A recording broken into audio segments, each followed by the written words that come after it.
San Antonio fans know this feeling, the silence after a finals loss, the replay you do not want to watch again, the one possession, the one collapse, the one matchup that keeps looming in your head. But for the Spurs, pain has never been the end of the story. It has usually been the part right before the next version of the Dynasty appears. Greg Popovich did not just build basketball teams. He built a way of seeing the game.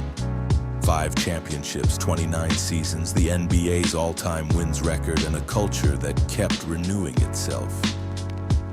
Mike Budenholzer came through that system and later won a title in Milwaukee. Ime Udoka coached under Pop and carried that edge into his own head coaching career. Steve Kerr, a former Spurs guard, became one of the faces of modern championship basketball. That is the real Popovich tree. Not only plays, but standards. The standard was set by the icons, Duncan, Ginobili, Parker. 5 banners built on relentless precision. The old Spurs dynasty was not born from comfort. David Robinson's injury season opened the door to Tim Duncan. Tony Parker arrived at pick 28.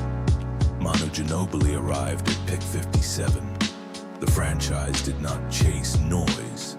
It compounded trust. The new Spurs build started with the obvious miracle. Victor Wembanyama at number 1 in 2023.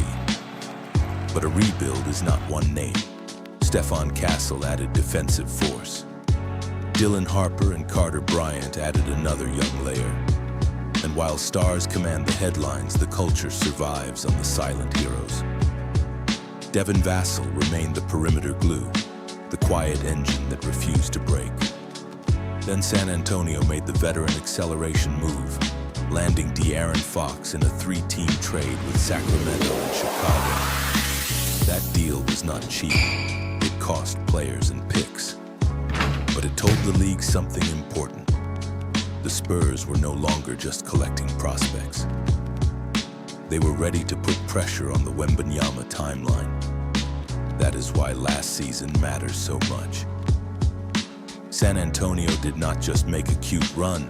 Reports framed the Spurs as a 62-win team, a Western power, and a finals opponent. But the loss also showed the problem. Depth behind Wemby mattered. Physicality mattered. Decision-making under finals pressure mattered. De'Aaron Fox took heat after the series, and the front office had to answer the obvious question. Is this still the backcourt, or does the rise of Dylan Harper change the future? Brian Wright publicly backed Fox and Mitch Johnson. That matters because championship teams need conviction before they need comfort. Then came the 2026 draft.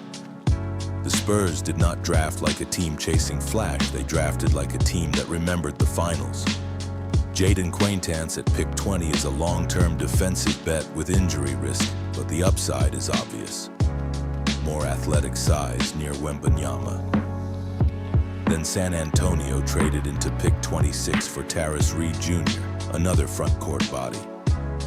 Pounding the Rock called the draft consequential because the finals revealed roster holes.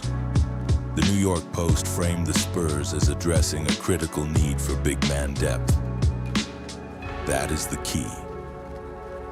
This was not random. This was the team admitting what championship basketball demanded. The emotional part is that Pop is no longer on the sideline. That matters. For almost 3 decades, the Spurs' voice was Pop's voice. But Mitch Johnson is not an outsider walking into a museum. He came through the organization, coached in Austin, served on the Spurs staff, and took the job after the hardest transition the franchise has faced in years. Pop moved upstairs as president of basketball operations. The headset changed, the standards did not. So why should Spurs fans believe this could be the year? Because the ingredients finally match the history. There is a generational big. There is a guard who has been through pressure. There are young players pushing for bigger roles. There is a front office willing to pay for the timeline.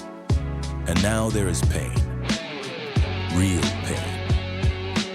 kind of loss that either breaks a group or gives it a shared language. The Spurs dynasty was never built on shortcuts.